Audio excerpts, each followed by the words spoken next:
ayan guys, for today's reaction, pasensya na ko, ngayon lang ako nakabalik. Medyo na-busy si Budi sa mga ginagawa niya ngayon.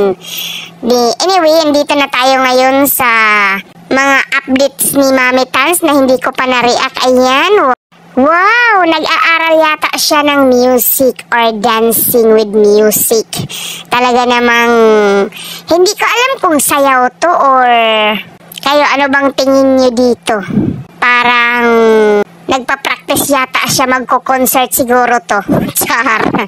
Siyempre, siguro ito yung hobby ni Mami Tans habang wala siyang work. Baka nasa CR to at natripan niyang sumayaw at kumanta habang nasa CR or nagtitiktok siya, di ba? At siyempre, sinundan niyang malaanghil na busis niya. Sino bang nakakamiss ng busis ni Mami Tans? Diba? Feel na feel niya yung song. Siguro yung nagpa-piano dito si Miss Army, no? Okay lang yan guys. Practice din siya pag may time. Nabuboring siguro siya, no? Kaya ayan, napagtripan nilang kumanta, ballad, parang acoustic. Oh, diba? Feel na feel ni Mami Tans yung kanta. Medyo maganda din yung boses ni Mami Tans. Alam niyo na kumakanta siya noon, diba? At anyway, ayan.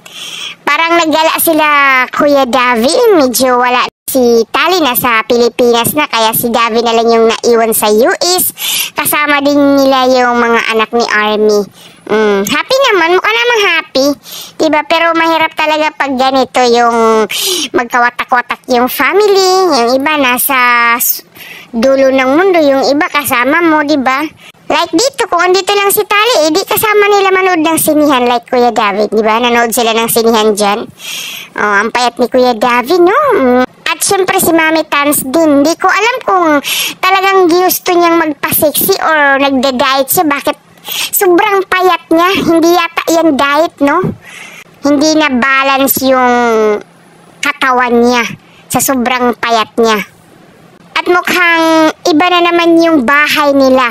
Hindi ko alam bakit nga ba palipat-lipat sila ng bahay or tirahan ni Miss Army dyan sa US. Siguro mas mahal yung nakuha nila una sa monthly, di ba? Kasi nagre-rent lang sila.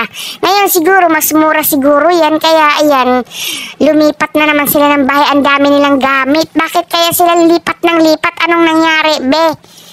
Oh, bibili daw sila ng car, mag-invest sa Pilipinas. Diyos ko, bakit kayo mag-invest sa Pilipinas? Andyan naman kayo sa Amerika, pwede naman dyan kasi dollar nga dyan, peso lang sa Pilipinas. Pero naisipan nilang mag-invest sa Pilipinas, guys. Pero bago kayo mag-invest, bakit kayo lipat ng lipat, be? Anyway, wala naman tayong pakialam kung lipat sila ng lipat, diba? Kasi malay natin, may mga dahilan naman yung mga yan, eh. Bakit sila lumilipat? Baka mas mura yan kaysa doong una, diba? Ayan, ina-arrange niya lahat ng gamit na galing sa ibang bahay.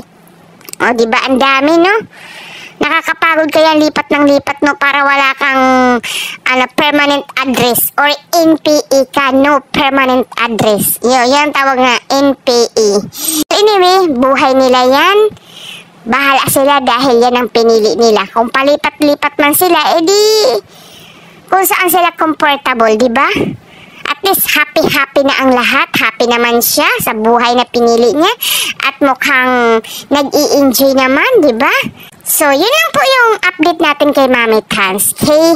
Pasensya na mga kabudi. Love you all.